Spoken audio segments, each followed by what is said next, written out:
শবে মেরাজের মূল ঘটনা ও শিক্ষা নিয়ে আমাদের করণীয়গুলো সংক্ষেপে জানার অনুরোধ করছি। ভাই, নবী করিম সাল্লাল্লাহু আলাইহি সাল্লামের জীবনে একটা তাৎপর্যপূর্ণ ঘটনা হলো মেরাজ বা ইসরা। মেরাজ এবং ইসরা এটি নবী সাল্লাল্লাহু আলাইহি সাল্লামের জীবনের সবচেয়ে অলৌকিক ঘটনাবলীর শীর্ষে।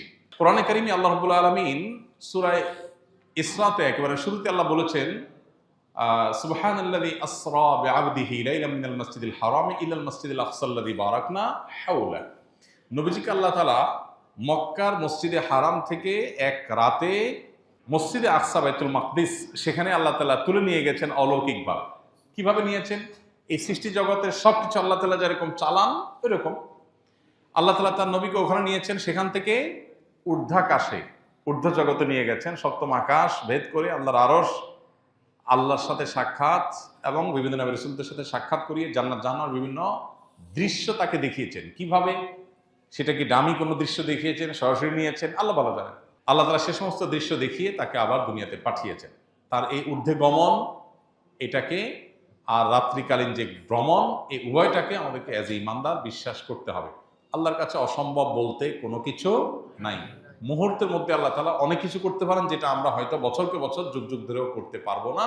এটাই তো আল্লাহ এবং আমাদের মধ্যে পার্থক্য। আল্লাহ স্রষ্টা, আমরা সৃষ্টি। অতএব মেরাজের এই ঘটনাকে আমরা একজন ইমানদার হিসাবে বিশ্বাস করতে হবে। তবে এর মধ্যে দুটা পার্ট আছে। একটা ইসরা, অর্থাৎ মসজিদে হারাম থেকে মসজিদে আকসা যাওয়া পর্যন্ত, এটা কোরআনে আছে। অতএব এটাকে অস্বীকার করলে ইমান থাকবে না।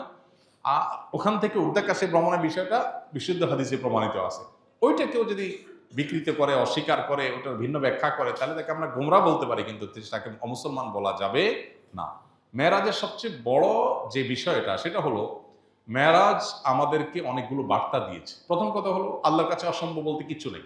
দ্বিতীয়ত ৫ ওয়াক্ত নামাজের ইবাদত আল্লাহ দেওয়ার জন্য নবীকে ডেকে নিয়ে মেরাজে সরাসরি নির্দেশ করেছেন। অন্য সব ইবাদত জিবরিলকে দিয়ে পাঠিয়েছেন। এখান থেকে বোঝা যায় নামাজের সাথে কম্পেয়ার করার মতো আরেকটা ইবাদত বা ভালো কাজ ইসলামে নাই। মুসলমানের কাছে সবচেয়ে ইম্পর্টেন্ট কাজ নামাজ, কারণ এটাকে সবচেয়ে গুরুত্বের সাথে আল্লাহ তাআলা ফরজ করে দিয়েছে। মেরাজের অনেক বার্তা আছে। বিভিন্ন রাসূলদের সাথে সাক্ষাতে তারা বিভিন্ন নাসিহা করেছেন। মেরাজে আল্লাহ তাআলা অনেক কর্মের পরিণতি জাহান্নাম হবে সেটা নবীকে দেখিয়েছেন। সেগুলোর উপর আমাদের সতর্ক হতে হবে। জেনা, সুদ, অন্যের হক নষ্ট করা, বিভিন্ন অপরাধের শাস্তি কি হবে সেটা আল্লাহ তাআলা তাকে দেখিয়েছেন। অতএব সেগুলোর ব্যাপারে আমাদের সতর্ক থাকা, এটা আমাদের কর্তব্য। এটা হলো মেরাজের শিক্ষা। আমরা হলাম মেরাজ দিবস পালন করার উস্তাদ। সবাই বলে, হুজুর সবে মেরাজ কবে? আর ভাই, সবে মেরাজ মানে কি? মেরাজের রাত। সবে মেরাজ মানে কি? মেরাজের রাত। বলে, হুজুর এবছর মেরাজের রাত কবে? এবছর তো কারো মেরাজ হবে না, মেরাজের রাত কোত্থেকে আসবে? এবছর যদি কারো মেরাজ হয় তাহলে না বলা যাবে এটা কি? মেরাজের রাত। মেরাজ তো নবীজির হয়েছে ১৫০০ বছর আগে, শেষ। আর তো কারো মেরাজ হবে না। এখন প্রতি বছর মেরাজ হয় কিভাবে?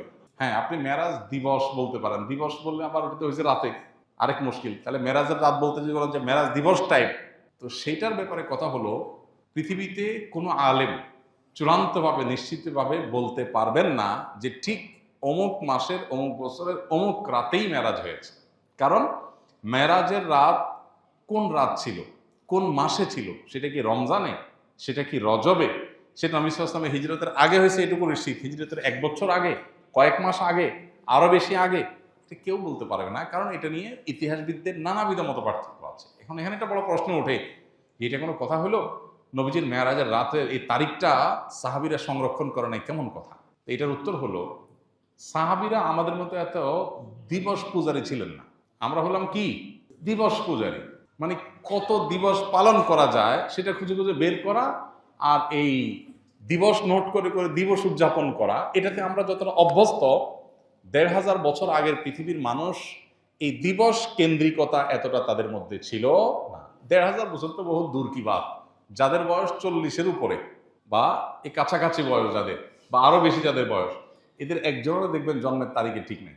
জন্মের ঠিক নেই বলে নেই, কিন্তু জন্মের তারিখের ঠিক নাই। কেন ঠিক নাই?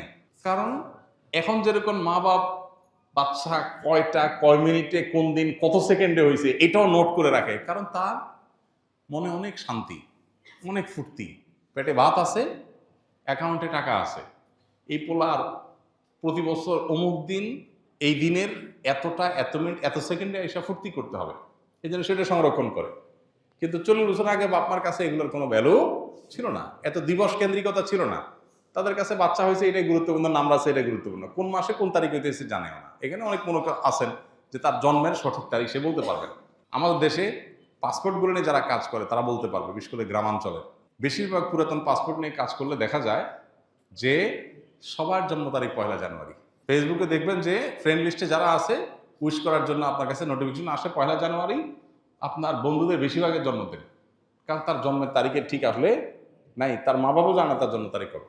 এটা যদি 30 বছর 40 বছর আগে বাংলাদেশ হয়, তাহলে 1500 বছর আগের পৃথিবী যদি চিন্তা করেন কোন দিনে মেরাজ হয়েছে, সাহাবীরা এটা নোট করার জন্য এতটা গুরুত্ব দেন নাই। তাদের বিষয় ছিল মেরাজ থেকে নবীজি কি আনছেন, কি নির্দেশ দিয়েছেন, কি বার্তা দিয়েছে সেটা, আর আমাদের সেটার খবর নাই। আমরা হলাম দিবস পালন করার ওস্তাদ। এ হলো আমাদের সাথে তাদের পার্থক্য। এই জন্য মেরাজকে ঘিরে কোনো দিবস কেন্দ্রিকতা নয়, বরং মেরাজের শিক্ষা আমরা ধারণ করব।